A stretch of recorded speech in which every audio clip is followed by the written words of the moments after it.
On today's show, I'll talk about JSU Wind Ensemble's first performance, something important I discovered in Nathan Hamer's book, and is the ESPN Band of the Year Battle of the Bands in trouble?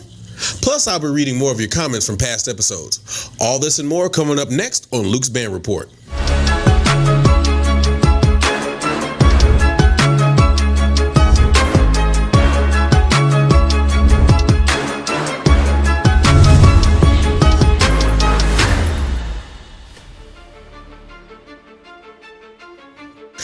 Good evening, afternoon, or whenever you're watching me right now. My name is Jay Luke, the owner and operator of the Passionate Network and the host of Talk That Talk and a panelist on Blow the Whistle.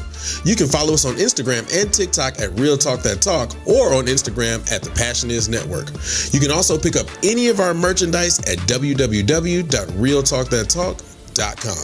All right, let's go ahead and jump into it. So first things first, man, I know everybody's been waiting to hear from me and have another show. Hey, look, man, I personally had to take a break. I took a break all last week, had a lot of stuff going on at work. I mean, you know, it's the holiday. We get into the holiday season. So I took a break. And honestly, to be quite honest, there wasn't much that was happening. I mean, obviously we had PV and FAMU go at it, and interestingly enough, there's not much footage of that. I mean, other than if you find somebody's phone recording. But from what I to understand, it got rained out for most of the game anyway. And so, so I took a break on last week. Everybody took a break last week. There was no Talk That Talk last week. There was no Crystal's Diary Lady band director. All of that stuff was on break. But we are back this week. You see me right here this week. You will also see another episode of Blow the Whistle that will happen tonight at 7 p.m. Central Standard Time. So be ready for that. And also Friday, Crystal will have her Diary-Related band director Car Confessions running. So with all that being said, I'm going to go ahead and jump into it. First things first, that I'm going to talk about Trouble in Paradise for the ESPN Band of the Year Battle of the Bands. Now, what do you think I'm talking about? I mean, most people probably think it's doing some great things or it's moving great, probably.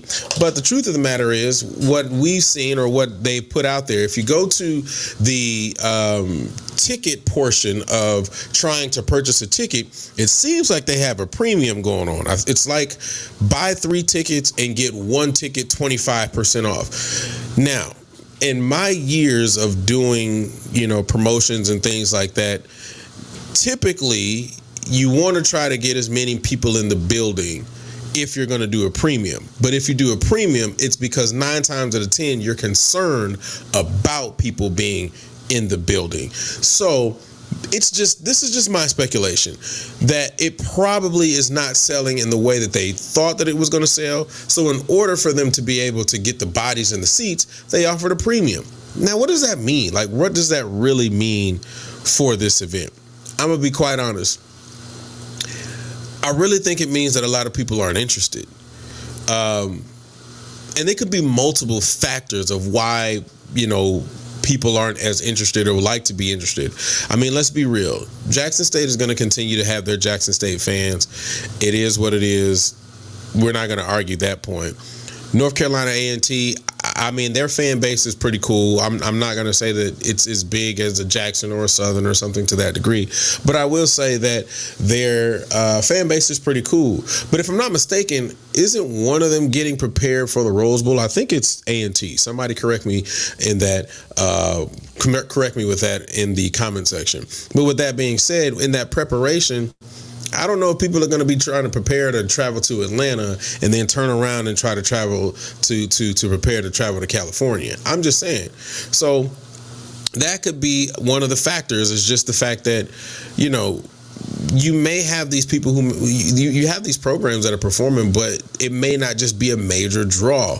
And then you also have Virginia State, and then you have Florida Memorial. Florida Memorial, I truly believe, it's a great honor for them to be, recognized in that light. But at the same time, I just don't think that they have enough energy to bring into a stadium and pack out the stadium. Let's not forget that this is on the night before the Celebration Bowl. Now, we don't even know what that Celebration Bowl is going to look like from an attendance perspective. I know a lot of people do go to the Celebration Bowl and they do have a great time, so on and so forth. But I don't know if it's a situation where people are packing it out. And so because of that, I think that may be one of the issues, is just the fact that not all 4 bands are a major draw. I think the biggest draw will probably be Jackson State. Here's the other half of that. I think the other half of it is just people may just be banned out for the year. I mean, let's keep it a buck. I mean, the truth of the matter is, I'll break it down like this. When I started teaching many moons ago, and that ain't been that long ago, but when I started teaching, you know, we were still in that era of the non-YouTube factor. And so when I was teaching, there was a lot less pressure. I mean, you still wanted to be the best, but the pressure to try to recreate the wheel and create new ideas almost every other week was just different. Not to mention the fact that the level of Battle of the Bands that you had was also different too. The only Battle of the Bands that you would have at that time was generally between the 2 schools that you were facing. And if it was a major school, then, you know, that's when you had your battles. But now so many battles that come out through the year that I think people just maybe tapped out from battles. And then on top of that, this is a battle that no one knows what the format is going to look like. And so because no one knows what the format is going to look like, it's almost like a toss-up and like, what do we do? How do we navigate this? So I think a lot of people are just kind of questioning, is this something that they want to spend their money to invest in, to go to Atlanta, to then, you know, participate in this thing? So, and then what if you weren't planning on going to the Celebration Bowl? That's a whole nother conversation. You know, if you weren't planning on going to the Celebration Bowl, you spent all your money to get to Atlanta to go to this Battle of the Bands, and then it ends up being a bust. I don't know. It's just a lot of questions. And I think the third thing is, you know, this is the most, I have to say this. This is probably about the most that this fire alarm has gone off in my house. I'm going to change the battery tomorrow, y'all. I'm going to change the battery tomorrow. Anyway, but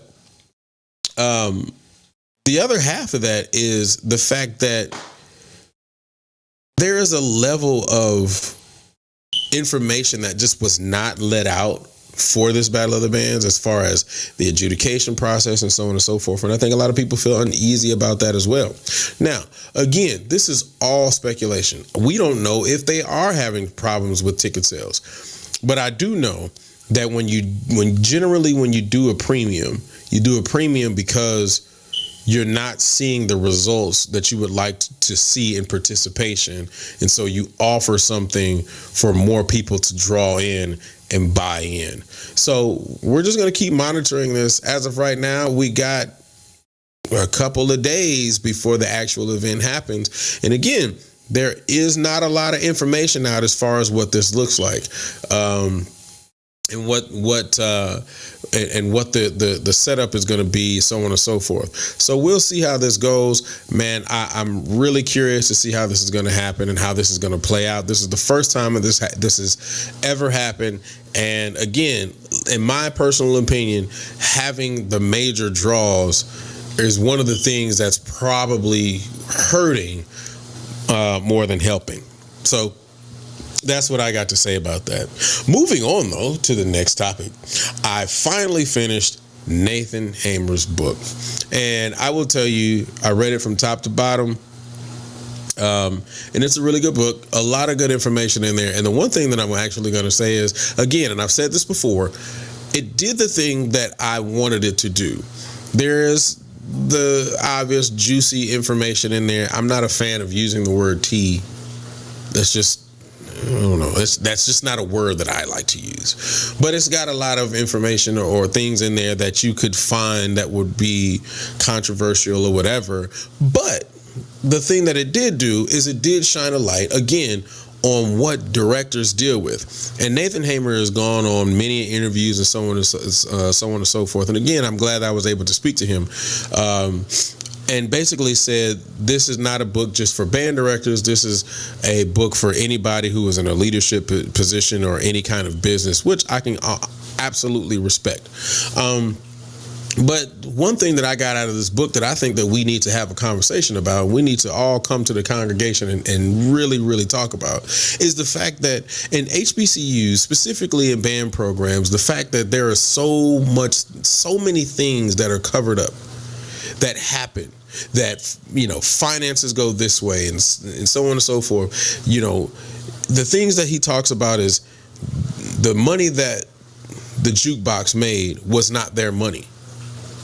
And it had to go into somebody else's hands, and then somebody else had to make the decision on whether they could use that money or they could divvy it up somewhere else. The truth of the matter is that doesn't just happen at HBCUs. That also happens in high schools, secondary education as well. And I think that it's a major problem because we're stuck in a situation, and even if you read this book, you realize the truth. You're stuck in a situation where you either have to make a decision on whether you get to keep your job or expose the truth.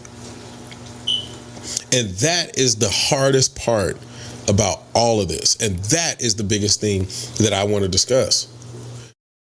The two things that are left on the table when you see a disservice is whether I keep my job or I tell the truth. Colin Kaepernick is a great example of that. Colin Kaepernick wanted to be able to expose the reality of what was going on. And in turn, he ended up losing his job for it. And a lot of people, quote unquote, said that they actually were going to stand behind him, and nobody did. Remember when everybody was talking about they was going to boycott football? That didn't happen. Because at some point, people are going to want to do what they want to do. And they're not going to stand behind the cause and the narrative that matters most. And I think that happens in HBCU bands. There are a lot of things, and I'm going to say this as an educator, someone who has been in the seat, someone who has been behind, someone who has seen. I'm telling you, there are a lot of things that happen, it's not relegated to HBCU bands. I'm not saying that, because it happens in secondary education. It happens in high school band programs when admin gets a set of funding that is supposed to be used for other things, for band program or so on and so forth. But it has to go through them. And a lot of admin won't even say, this is your money. They won't have that conversation. You as a director have to go to them to find out that they have that money and then make the request for them. It's so much red tape for band money. I've seen so many situations where, people want to write a check to the band, but it's difficult to write a check to the band unless you have a booster. Because if you don't have a booster, then you got to make it out to the school or the university with hopes that money gets to that band program. These are the things that I'm talking about. And the problem with that is we get into this thing where we say, well, why are you hating? Or why are you exposing it? Or why you always want to say some negative stuff about what's going on in our programs? The truth of the matter is, why do we want to keep shifting it or pushing it under the rug and then putting a Band-Aid over it and keep moving forward like it just doesn't happen? That is the issue. That's a major issue. Why, as a people, why would we want to continue to have situations that happen to us that are less than what we deserve? As a people and as students, student performers deserve better. And here's another thought. Here's another school of thought. Not even just the student performers deserve better, or so on and so forth, but the people who are sitting in that seat deserve better. A person goes to school, undergraduate, for however many years, minimum music education. If anybody out there is a music education major, if you're listening or whatever, if you're a music education major, minimum 5, because of the small, credit course classes that you have to take, right? Unless you got a lot of time and great money to be able to take all those courses, and get it done in 4 years. Congratulations to you. Everybody else, normal folk, minimum 5, right? Or more. you spend all that time doing that and investing in something that you find is your passion, the thing that you enjoy doing, right? And then you may go and get your grad degree. You may go and get your master's, right? And you spend some more time, you spend some more money and all that kind of stuff. And then you get put into a situation where you're making $40,000 with a headache and being told that you can't do this for your students. What kind of stuff is that? But then we as a people say, man, stop doing that to our HBCU. Stop bashing. No, that's not bashing. That's telling the truth. The truth of the matter. The truth of the matter is we've got to be able to be honest about what's going on. And I got some partners of mine. I got some coaches, and shout out to all my partners who's coaches. I'm not taking anything away from what you do, so on and so forth. But coaches make some good money. And a lot of the stuff that directors go through, coaches don't go through financially.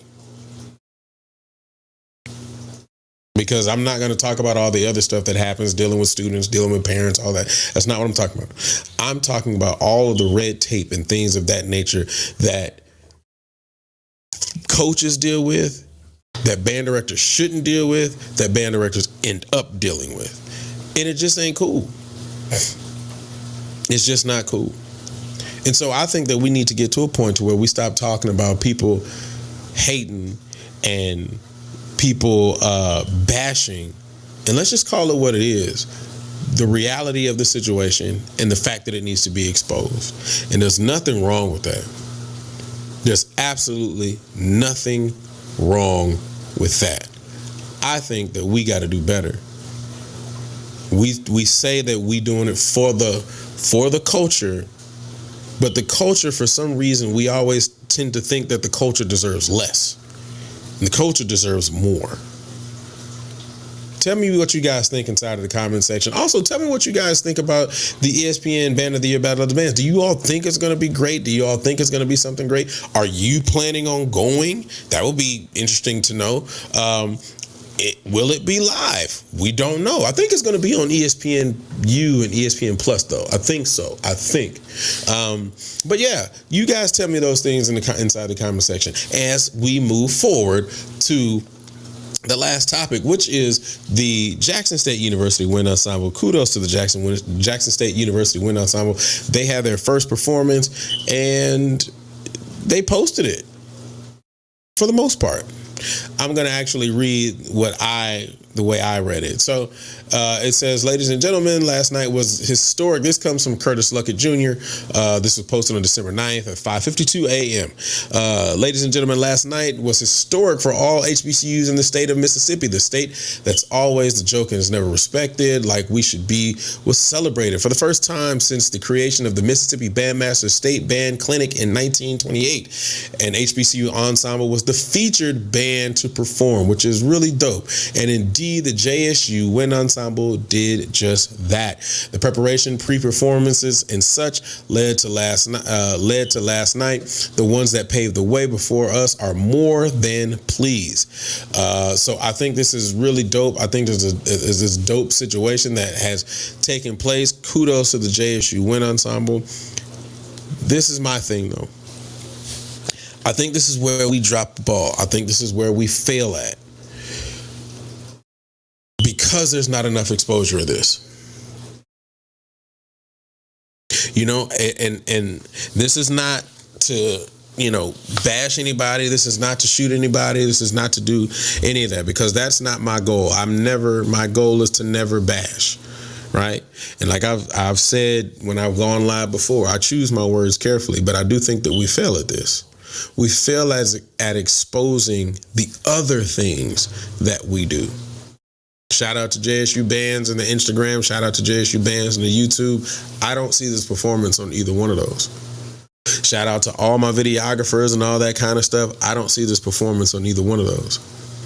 As a matter of fact, the way that I saw this post was because it was shared through Facebook, through other people that was not, from what I could see. Now, I could be wrong. Y'all tell me if I'm wrong. But from what I could see, was not posted on the JSU Band's Facebook page. This was posted from someone else that was shared through someone else. But then we say, well, the exposure, nobody's recording it or so on and so forth. I mean, that's true. Nobody is recording it, but this was an opportunity to make that happen.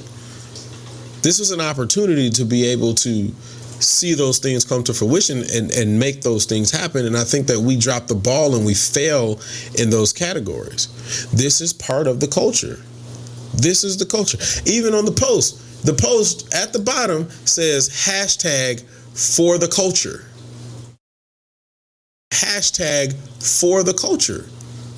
So if it's for the culture, we've got to do a better job of exposing the culture. And that means the culture deserves a 4K video. I ain't gonna say with drones. You don't need a drone that's out of a wind ensemble. But the culture deserves a 4K video with multi-angles, some tight shots on the director. Why not? Why don't they deserve that? The culture deserves for this to be put up on, certain pages and stuff like that. Because I tell you right now, if I would have seen it, and somebody, if it's out there, send it to me. Send it to me. But if I would have seen it, I would have put it up on the Instagram. I have no problem with doing that because I believe in exposing those things. There's multiple pages that's going to showcase our marching bands. So that's dope. I don't have a problem with that either. I think that's great. Showcase the things that we do on all spectrums. And that's what I'm saying. That's where I think that we fail at, is the fact that we fail to expose everything that we do. Not just when we can march up and down the field, not just when we can play the top 10, top 20, crank it up, so on and so forth. But when we're doing the other things, when we're doing the wind ensembles, when we're doing the jazz bands, right? When we're doing the small ensembles, quartets, the quintets, so on and so forth. When we're doing those things need 4K video too. Those things need YouTube exposure too. Those things need Instagram exposure too, and not just an Instagram story, or and when I say story, you already know, an Instagram story, a Facebook story that goes up for 60 seconds and it's gone. They deserve a reel, something that's gonna sit there for time to pass. And here's the thing, even if you don't do that, let's just say you don't put that up on YouTube, where was the link for people to watch it live? And again, I'm not jumping down Jackson State's throat. I'm not saying any of that. Actually, again, I applaud you. I think that's super dope. I'm just saying, across the board, where is that happening? Da-da-da-da-da band, or da-da-da-da wind ensemble, or da-da-da-da small ensemble is performing at da-da-da-da at this time. Here's the link so you can watch live. Something. That's what I'm saying. So again, kudos to you, Jackson State. I think it's super dope what you did. I think it's super dope that the wind ensemble is cranking up and it's in full gear. I like it. I love it. I think it's great. I just believe that as HBCUs, we as HBCUs, not just y'all, as HBCUs, have to do a better job of exposing everything that we do. Because I'm gonna be honest, Jackson State got a dope jazz department and has had one for years. I would love to see more of that exposed. As a musician, as a music educator, I would love to see more of that exposed. If all we do is cater to the band heads, then I think that's kind of where we probably fell in. If all we do is cater to the band heads, what about the musicians? What about the music educators? And some of the band heads, from what I'm to understand, are also musicians. We like that stuff too. Just saying. So with that being said, it's time to get to some of the past comments. And these might sting me just a little bit. All right, here we go. So we're going to get into the first one. This is all coming from the episode I did about what happened to the Bayou Classic. And I'm telling you, like I said, I read all of the comments. every chance that I get. But I want to try to get to some of these because some of these are really interesting. So here's the first one, MLMC58. It says, it's not that the band and or battle market is saturated.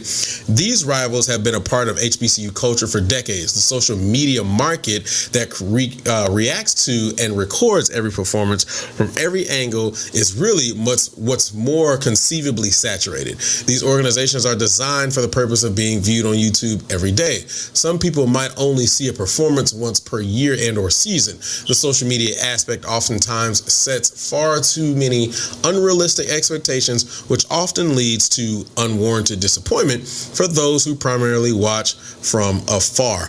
I am going to absolutely agree with that, but I've had that conversation on multiple occasions, from Talk That Talk to on here.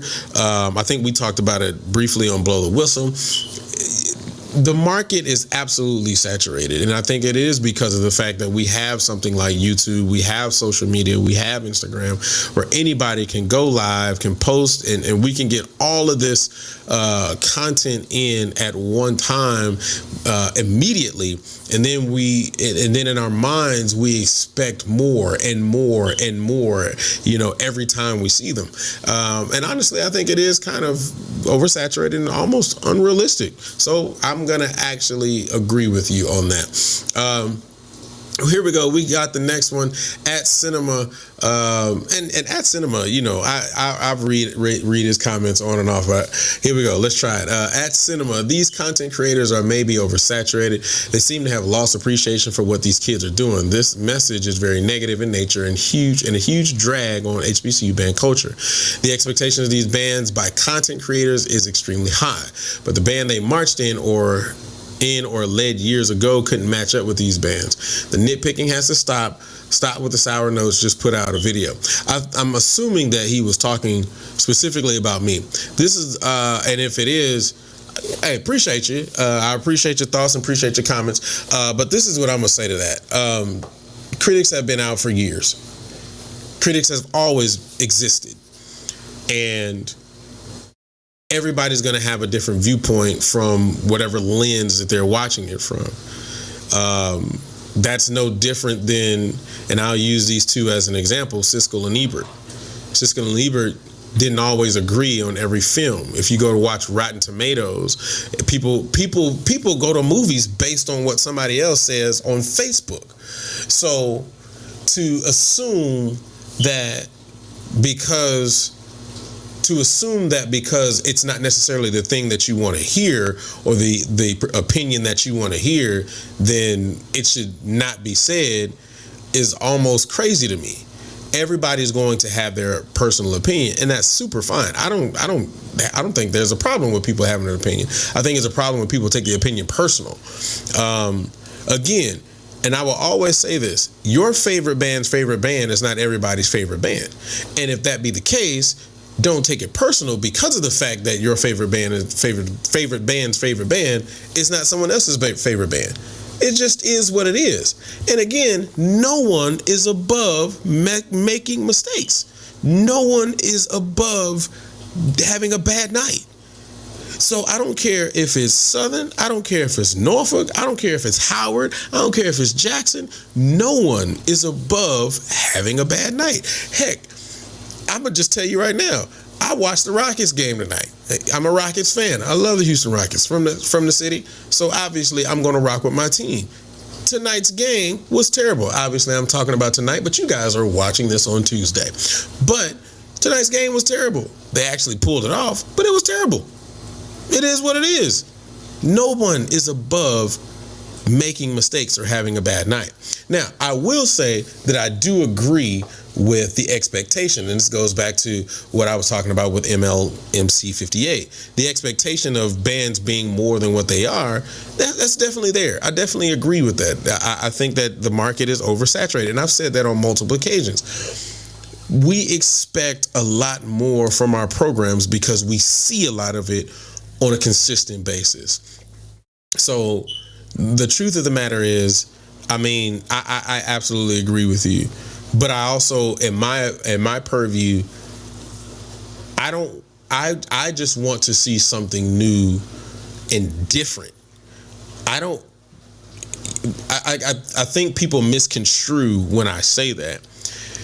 If you've been doing downfield drills and step twos since 1976, then I don't want to see a downfield drill and step two in 2023. And if you're gonna do it, at least change it up. That's one thing that I can say about some programs that have happened this year. They have this year, past couple, I want to say maybe 5 or 6 years, some programs have still done their step twos or whatever, but they've done something different that kind of was a little bit more exciting, or just changed it up a little bit. I think Alabama State did something this year that I thought was pretty cool with their drill. So those are the things I'm talking about. That's all I'm saying. So there we go. I'll do one more. This is extensively long, but I'm gonna go ahead and read it. This is from Robert Looper, 5932, and I know this. This is my brother, my frat brother. So I'm gonna read it and then I'm gonna respond. Shout out to you, brother Looper. Hope you're doing well. Dude, you are one of my favorites, but what's up with the doom and gloom? How can you say that there is saturation just because you weren't impressed? The Spartan Legion drum majors, for instance, has the most basic tunnel move on the planet Earth, but everyone, even until this day, is still impressed by them moving their head side to side on one leg. My point is, every band has an audience just like sports teams, and we aren't tired. What I do see is how an opportunity for greater expansion, for instance, putting bands together with similar styles for competition, drum lines, auxiliary, etc. The folks who I hear say they're bored the most are former band members, and for good reason. You've been doing it. I don't think there is enough content out there personally, and the more I see the Legion improve, the more I start thinking of ways to donate to help them get better. I think the era is just getting started, but please be careful with your platform. You are respectable, and sometimes I'm confused by your generalizations. You should get some audience members on your show who just love band to talk about, because y'all show former band members be like them seasoned pork chops in the package, salty as heck, but all of us are buying the tickets. Shout out to you, brother Looper. So you said a lot in this, and so I'm gonna try to break this down as best as I possibly can. So the first things first, I can tell you the average fan of any school is always going to be, for the most part, impressed by their school. I mean, that goes without saying, right? I mean, you kind of hit it on the head. If I'm a fan, like I bring up the Rockets. If I'm a fan of the Rockets, you know, if Fred VanVleet hits a three, I mean, every team has someone who can hit a three, but when Fred VanVleet does it, I get excited. Why? Because it's my team, right? So that part I get, and I don't disagree with you on. But again, that goes back to what I said earlier. What I said earlier is, and I know you probably heard it, but I'm going to restate it. No one is above reproach. Critics have existed for years. You have food critics, you got movie critics, you got all these different versions of critics. And so everybody is allowed to be able to state their opinion on what they feel about said things.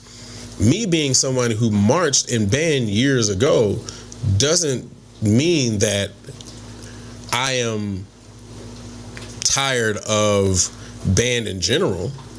That's not what that means. What that means is that, again, goes back to what I said earlier.